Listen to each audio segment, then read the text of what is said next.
So now we're going to look at tonal shading. What we're going to need for this is a pencil, which I've just realised I've left over here every time, honestly. And you're going to need to practice, as you did earlier, light, medium, and dark tones. Okay, there should be a clear difference in between the three. Light, medium, dark. So, tonal shading, it's all about making things look 3D and thinking about where the light source is. So if it helps, this happens quite a lot in drawings. We might draw just a little light bulb. I just do a squiggle and a circle around it to show where the light is. Now the surface closest to the light will be the lightest. Sounds obvious, I know, but you wouldn't believe how many people get it wrong. The next surface closest to the light, this one, will be medium. And the surface further away from the light that would be in shadow will be dark. And we're literally going to sketch it in, practicing using our light. You see how I barely drew then? It's mostly just lines in the same direction. Medium. Now if you draw it and it's not dark enough like I've done, wait until the end, because you don't want to make this really dark and then you've got nowhere to go on your darkest face. So we're going to do the heaviest one first. Now I'm trying to make all the lines go in the same direction. That's just good practice.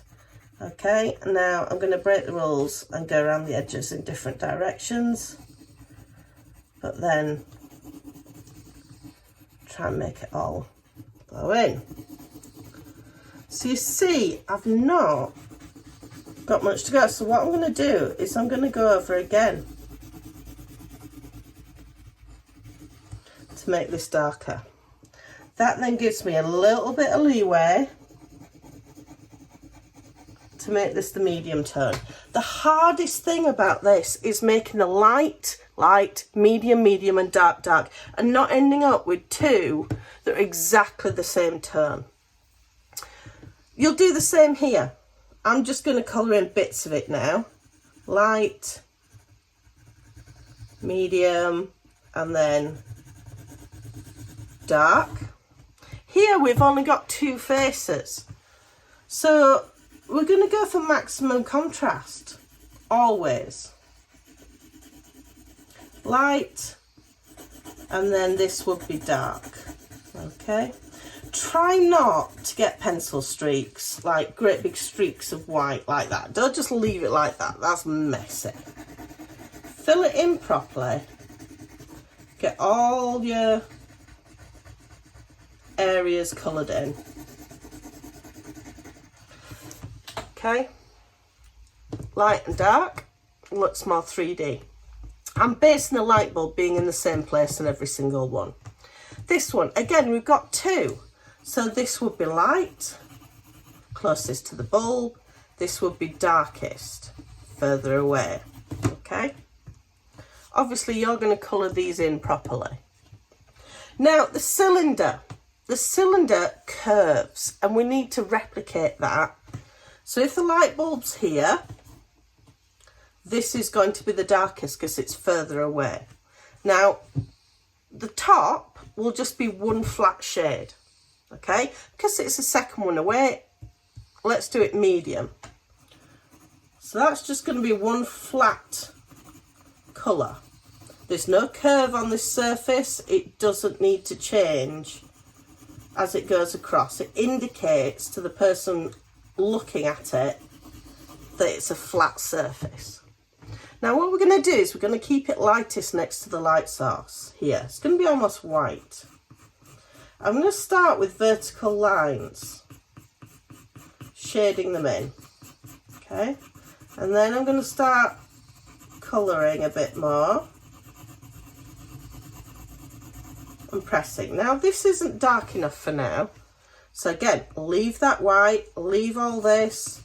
I'm going to try and avoid stripes. Stripes are the enemy for this. You want a nice blend, pressing more and more and more till it goes darker. I'm going to work on this end a bit more. Fading it out, not getting stripes. Till you've got light to dark, that gives the impression of a curve. It's exactly the same for a cone. So the light's here. So the light's going to hit this bit here. And then it's going to get darker as it goes away.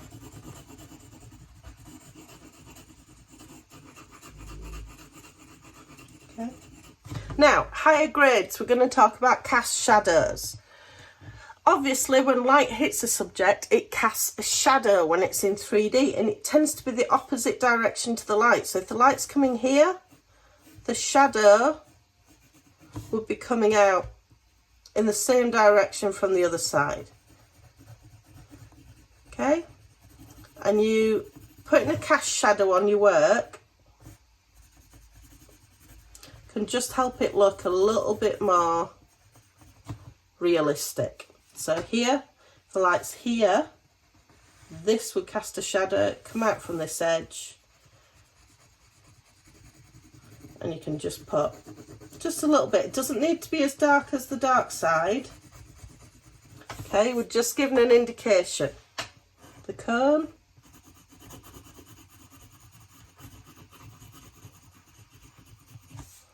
And so on.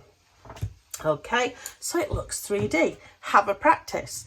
To do even higher level, once you've done this, do it again, but using either coloured pencils if you have them, or felt tips, a dark, medium and light colour to indicate where the light source is coming from.